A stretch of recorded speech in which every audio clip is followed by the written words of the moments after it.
जी, शायद आपके ज़हन में ये बात आ रही होगी कि किसी कंपनी ने मुझे पैसे दिए हैं, यानी इस कंपनी ने मुझे पैसे दिए हैं और मैं उनकी मेडिसिन को प्रमोट कर रहा हूँ। ऐसी कोई बात नहीं है। दूसरी बात कि यूट्यूब से आज तक मैंने 1 रुपया नहीं लिया, समझ रहे हैं?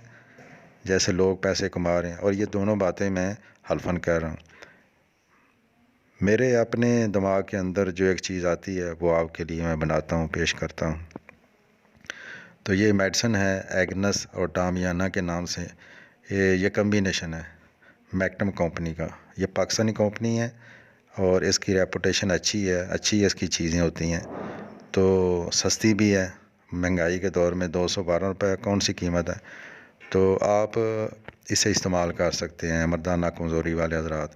किसी भी किस्म की मर्दाना कमज़ोरी के लिए आप इसे इस्तेमाल कर सकते हैं। सुबह दोपहर शाम 10 से 12 या 15 कतरे आप खाने से पहले ले लें या खाने के बाद। आप इसे इस्तेमाल करें 1 शीशी, और अगर आपको इसका रिज़ल्ट अच्छा मिले तो आप मज़ीद भी इस्तेमाल कर सकते हैं, दोस्तों को भी करवा सकते हैं। ठीक है। अस्सलाम वालेकुम वरहमतुल्लाहि वबरकातुहू।